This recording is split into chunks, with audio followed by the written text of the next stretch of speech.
Hi, hello everyone. I'm Tryke Gutierrez, the CEO of Tier 1. Just to share with you my story, I started out as a frustrated pro player, wanting to become something in this gaming world. But back then, that was around 2008. Players like me never had the support, like we never had salaries, we never had like the boot camp or anything related to any support. And even on the society level, like people didn't agree to what we were doing. So it's like not even starting from scratch. It's really like starting from negative. So I started all this back in 2010, and we've come so far from where we started, and that's something that I wanted to share with you today. We've already accomplished a lot of dreams, paved way for me to be able to, get the attention that I needed in order to put my message through in the community, in the mainstream. So outside of that, Tier 1 has really become a source of opportunities for multiple Filipinos, especially gamers. And that's something that I wanted to share with you today. But before anything else, right? Like, I wanted to make sure that this is clear. A lot of people, whenever I go into meetings, still mention e-games or affiliate what we're doing with e-games, and that's something that's different. Esports is the competitive play of video games, and this was clearly defined before as e-sports, not e-sports, not S, big S esports. So that's something I wanted to clear before I start. So to share with you some of the things that are happening in our scene, the esports prize pools in the world are really the biggest, even compared to sports. So you have the Battle Royale Fortnite with $64.4 million. Dota 2 has $46.7 million. And CSGO and PUBG also have big prize pools. So the money to have, the money that was brought in esports for the past years for Dota 2 is $222 million. So that just goes to show how much money is really pouring into the scene when it comes to the players in the competitive space. For CSGO, it's $93 million, and for Fortnite, it's $84 million. So the reason why I'm sharing you all this is not to, tell you that there is money to be made in the front end or the talent space or the player space, but also I want to share with you the money that's really flowing into the ecosystem of esports and gaming. So basically, the truth is only 495 million out of the 2.7 billion gamers around the world are watching esports. But from 2018 to 2023, we've really experienced a massive growth in viewership when it comes to people watching competitive video games. And a lot of people still say, why are people watching video games? Like, what's going on with that? And I've seen that with multiple mainstream medias asking that question. And my answer to that is, why are people watching basketball? Why are people watching the NBA? I mean, it's technically the same thing. Like, being able to understand and enjoy people watching the game that you love on the highest level is something that people will appreciate. And this has become kind of like a live entertainment for a lot of Gen Zs and millennials that a lot of people still don't understand up to today. But this is happening. And for us, like, you have to accept it and you have to embrace this new generation of entertainment. And something that also I want to say is that we're in the right market. 54% of gamers are in Asia. I mean, China, right? So that's fair. That is a big part of the whole demographic of esports and gaming. But at the same time, Southeast Asia is really a budding industry for gaming and esports, not just because of our population, but because of mobile gaming. And here are the numbers. 49% of all of the gamers in the world are already mobile gamers. Only 23% are PC gamers, and 28% are console gamers, your PlayStations, your Xbox. And the reason why is because it's easier to have an access to mobile platforms compared to PCs. I mean, not just in terms of like cost, but also because of connectivity, right? Like, you wouldn't be able to play games while lying down if you're on a PC. You wouldn't be able to play games on a beach or maybe while waiting for your food. But here in mobile games, the accessibility is just so much different. And because of that, gaming has grown exponentially because it's already accessing a different demographic from what it was trying to access before. And in terms of the pandemic, I mean, this is happening, this is present, and this is a reality. 83% of people are now playing more games. 29% are consuming esports content more, and a lot of sports fan, because for a while, sports has stopped for a while, and 18% of them have really converted into watching esports. And outside of that, 37% are spending more money into this space, buying in-game items, spending more in video games, because we can't go out now. There's a lot of limitations that's happening in this new world, and being virtual is something that's kind of like developing in the past year. In terms of where the money is coming from, and I think this is very important to share. From 2018, the esports industry earned $776 million. But come 2023, we're looking to have $1.6 billion in this industry, and that's outside of gaming. This is just esports. Gaming is already a multi-billion-dollar industry, but esports is going to become a $1.6 billion industry by 2023. So in terms of like where the money specifically is coming from, this is something that I want to go into. 58% are still coming from brand sponsorships, 17% from media rights. And this is something that we've seen in multiple entertainment spaces and in sports before, right? Where basketball, how it has grown to multi-billion-dollar teams. We feel like this is where esports is going. So investing in teams is like investing in the LA Lakers, or the Seattle teams of football, and this is something that's really very, very exciting, because this is a sport that's global. This is a sport that really flattens the whole world because it's in the internet, and not a lot of sports allow you to play from the Philippines and play in Korea, being in different geographies, but experiencing that like live experience that sports has. That's really powerful, and we're looking forward to seeing that future post-pandemic. So in the Philippines, just to share with you the data, out of the 4 online Filipinos, 3 out of 4 are already gamers.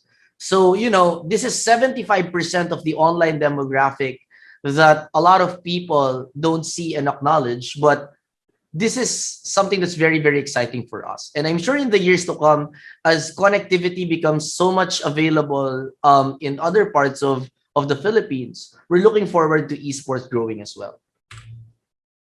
Outside of that, the Philippines has already produced multiple things in esports. We have produced the biggest events. On the upper left, that was an event we organized back in 2016. It was one of the top 4 events in Dota 2 in the world. We filled the arena with 18,000 people. There was $3 million in prize pool. We booked 256 hotel rooms in Sofitel, and we had the best teams in the world. And I really believe that the Philippines can be an esports hub because of the fans and the whole community that supports esports in the country. Also, we have produced globally recognized teams. The picture here is TNC, one of the most renowned teams in the world. In fact, in Dota 2, one of the most countries with the most players that were there were the Philippines. Thus, the top esports player, Abed Yusop, who started out his career as a 15 years old from Cavite, is now the Kobe Bryant of Dota 2. So, like this is the potential of the esports athlete here in the Philippines, because there's no limitation when it comes to height or weight, So this is something that's very, very exciting as well. We have also produced world champions. Just recently, last year, the champion for Mobile Legends was Red Esports, who is from the Philippines as well. We have also conducted SEA Games. We have hosted SEA Games. The first esports event for SEA Games was in the Philippines as well. And outside of that, like we have multiple stakeholders in the space. We're winning in a lot of ways in the esports space, and that's something that's very, very exciting for the Philippines. In terms of the company, let me go into our company. Like I mentioned, I'm Tryke Gutierrez. I graduated in De La Salle University, Manila, proud Lasallian. Alodia is a proud Atenean. So, like for all of the Filipinos out there who say that an Atenean and a Lasallian can't work together, we can. And, like being able to do that, I think shows how much great things we can do together if we really, really unite, right? So Brian Lim is also a co-founder. He is our managing director. also owner of Rose Pharmacy in the Visayas and Mindanao. So this whole concept came about back in 2017 because Alodia and I wanted to create a home for gamers and a home where everybody can be their authentic selves and something that they can be proud of, right? So from there, long story short, we found a seed investment in Bitcraft from LA, one of the biggest esports venture capitalists in the world. We have Atlas Asset Management from Singapore. In our pre-series A, we have Gobi Partners from China. Also, we are also working with a local partner here. Kayak is based in Japan, and just recently, Warner Music also invested in us. So that just goes to show how much established entities are investing in this space and in us. So yeah, that's something that I just wanted to share in this talk. So tier one's winning formula in this ecosystem is to be able to provide the right attention to the multiple stakeholders in the space, because this is a space that really recognizes authenticity, and authenticity is very important because for the past years, not a lot of people have recognized gaming, not a lot of people have recognized gamers. So now that it's big, a lot of people really smell when people are just trying to get a part of the pie. And we're trying to welcome all of them as much as we want to welcome all of them. The community smell that, right? So for them to be able to come in easier, we provide the esports and gaming icons that will become the messengers for all of these stakeholders. Thus, your teams, your leagues, games, fans, brands, streaming platforms like Facebook Gaming, YouTube Gaming, TikTok even, we're working with all of them through the talents that we have in Tier 1 Entertainment so that they can put their message across and become, the brand ambassadors for all of these companies. So in terms of like the network effects that we've created in Tier 1, and this is something that I wanted to share as well, is that as we sign more talents and as we develop more talents, more brands are coming in. And as we infuse more capital and support the Filipino talent, it turned out that they are opening up more opportunities than we imagined. And that's something that is one of the main reasons why Tier 1 is successful. We started out supporting gamers like us, and that opened so much doors for the company. Commercial partners wise, we've worked with the likes of Pringles, Lenovo, Spotify, PlayStation, Secret Lab, Predator, all of these laptop brands and mobile brands. Most of their faces are talents of Tier 1. And the reason why is because with 400 plus talents signed in our company, we have most of them with 5 million plus following and are really the faces of the community. So for that, we're very, very proud.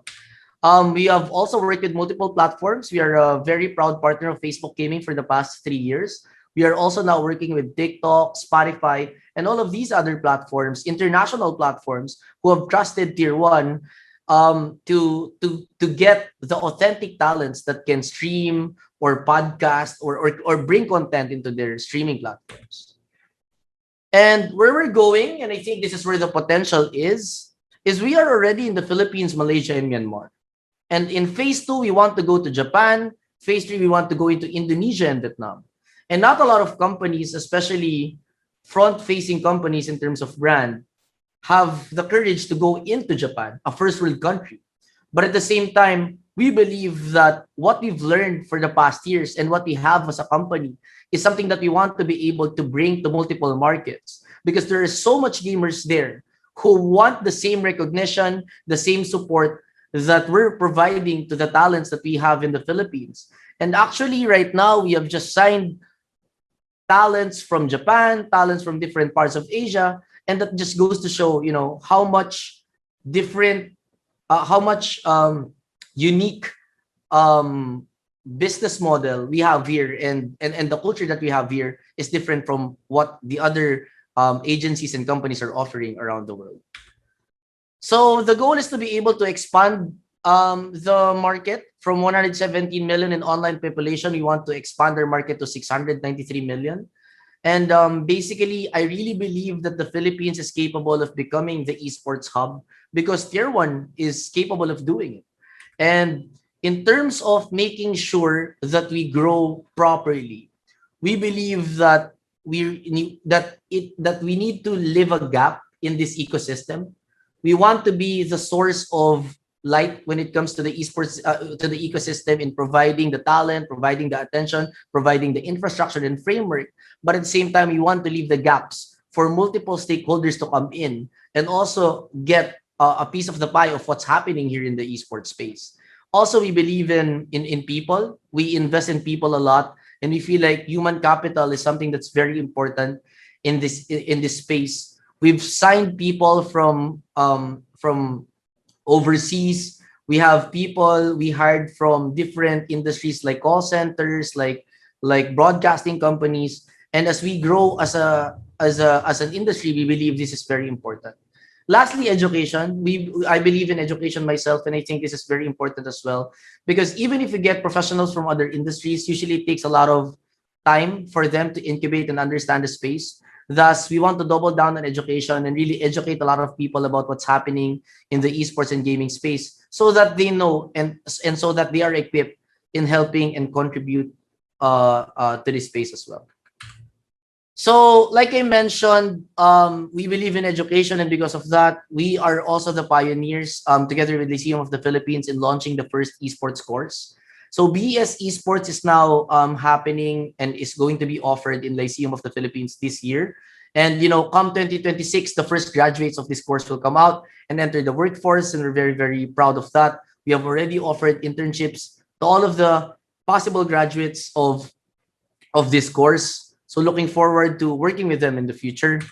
Also on the front end, we've created programs for shoutcasters, for streamers, and for pro players. We hired people from the academe to make curriculums on the short term to develop talents as soon as possible and equip them with the right expertise and framework, so that they can become tier 1 talents or blacklist international teams, which is our esports team. So that's already in place for tier 1. We are also launching our very own PBB, or Pinoy Big Brother. This is like the America's Next Top Model, like we call it the gaming house. This is going to be a 3-month reality show happening in August, which we're launching so that a lot of Filipinos will have a chance to become part of what we're doing. And in my recent post, we had 25K comments. So that just goes to show how much people are really interested to becoming the next tier 1 talent, right? So we're very excited for that as well. So in terms of like the esports IP, we want to be able to change the game. And actually just yesterday, right, we were crowned the Philippine champions in the MPL. So we're very, very proud of that. 780,000 people were watching that simultaneously, 1 million across multiple platforms. So that's the power of esports in the Philippines. We are the proud representatives of the Mobile Legends in the Philippines for the upcoming Asian Championship. So yeah, looking forward to that. We are also finishing up an esports facility, the first of its kind in the Philippines. We will have Esports Studios, Esports Bootcamp. It's a 1,000 square facility, multiple streaming rooms and multiple studio rooms, to put a hardware in the software that we've created in Tier 1. So before I end, I just want to say this. We really went from 0 to 1 in what we're trying to do here in Tier 1.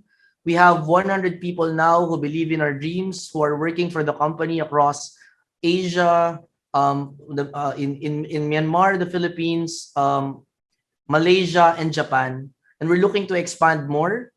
And we're very, very excited for the future of esports in the Philippines. So yeah, hopefully if you are a CEO, if you're an investor, if you're someone from the government, like help us really provide that right infrastructure so that this industry can grow. I've seen it in call centers. I've seen it in other industries where when multiple stakeholders come together and create a good ecosystem and proper framework, the industry really flourishes. And I believe in the Filipino talent.